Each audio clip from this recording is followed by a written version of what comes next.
What is pain, and how should we answer its burdensome bellows? Welcome to Strip Coverlet, where we squeeze the bigger picture out of literature. I'm Adrian Fort, and we are here for another poetry discussion, which will appear, of course, in two separate playlists here on the channel. Number one being the poetry discussion playlist, now cruising towards 800 videos strong, and number two being the Emily Dickinson playlist, now cruising towards 250 videos strong, a playlist dedicated to the greatest poet of all time. The poem in question today, It Ceased to Hurt Me, Though So Slow, and it reads as such. It ceased to hurt me, though so slow I could not feel the anguish go, but only knew by looking back that something had benumbed the track. Nor when it altered I could say, for I had worn it every day.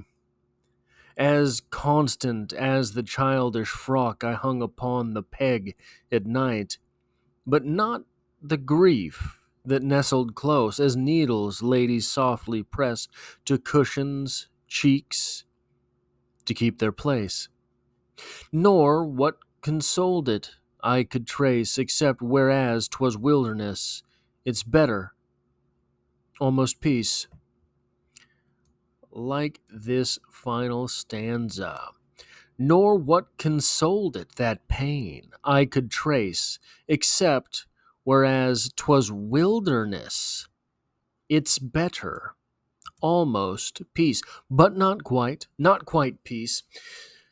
So I think that a big part of what this poem is doing, a big part of what this poem is, a big part of what Emily Dickinson means here is that pain, some type of pain, will always be with you. There will always be something there that bothers you, something there that makes life a little bit worse, something that makes you question just what it is that you're doing here.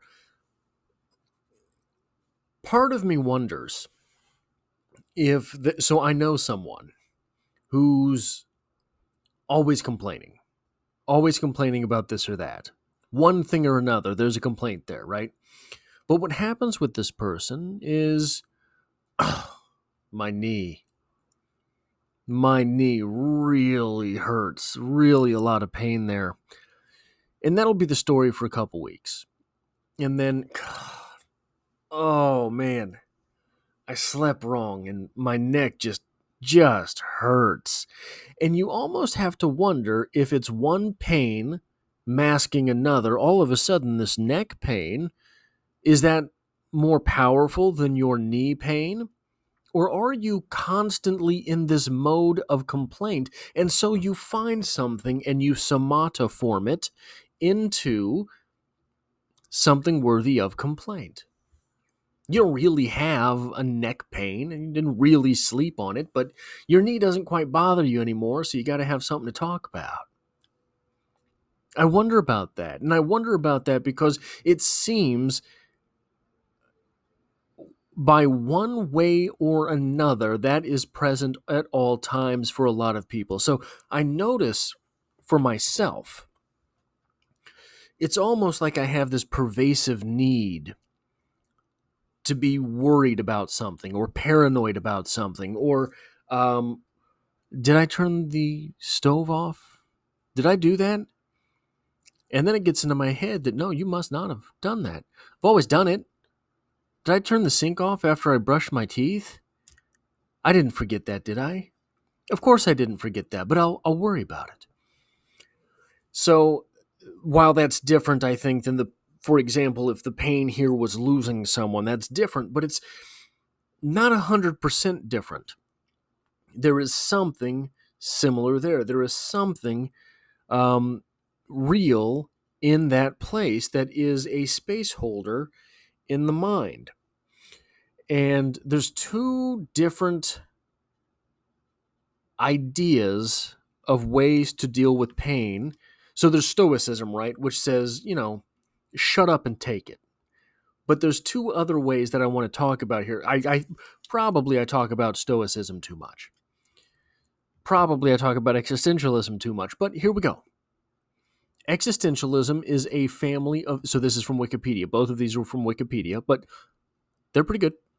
Existentialism is a family of philosophical views and inquiry that explore the human individual's struggle to lead an authentic life despite the apparent absurdity or incomprehensibility of existence. In examining meaning, purpose, and value, existential thought often includes concepts such as existential crises, angst or angst, courage, and freedom.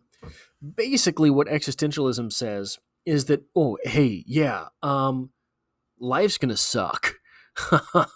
Life's gonna be awful, but it's meaningless, and the pain is meaningless, so you don't really have to worry about it.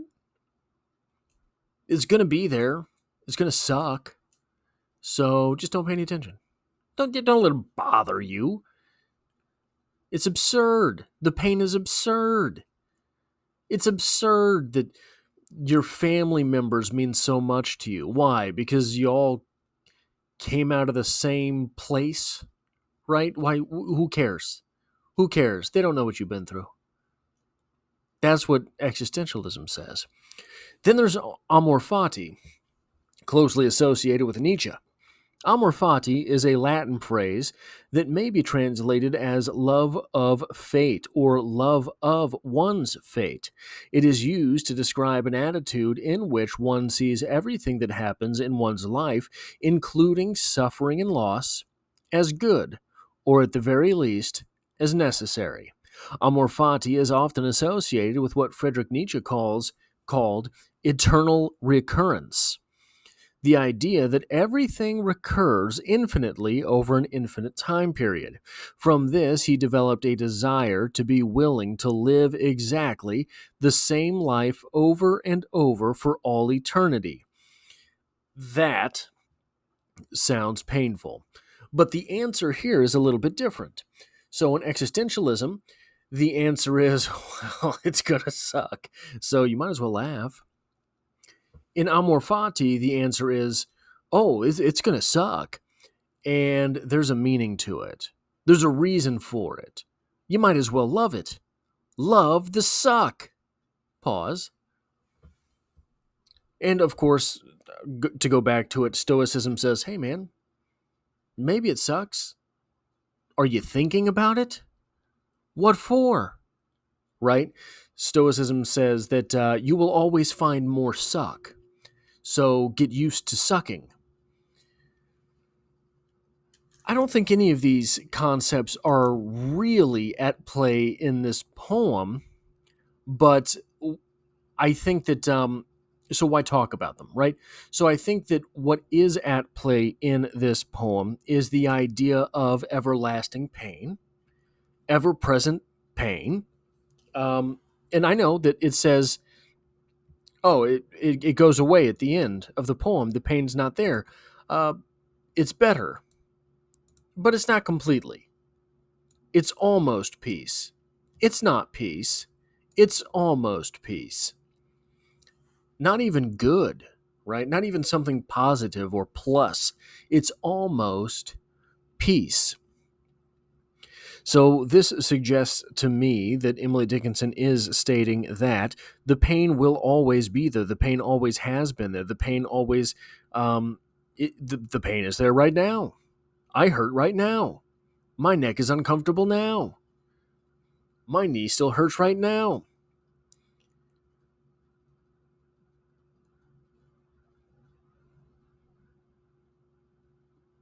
This makes me wonder, is pain the reason for philosophy? If we didn't have this angst inside of us, if we had not always had these overwhelming sense and sensibilities of struggle, would we have the need for philosophy? I know that people say philosophy is more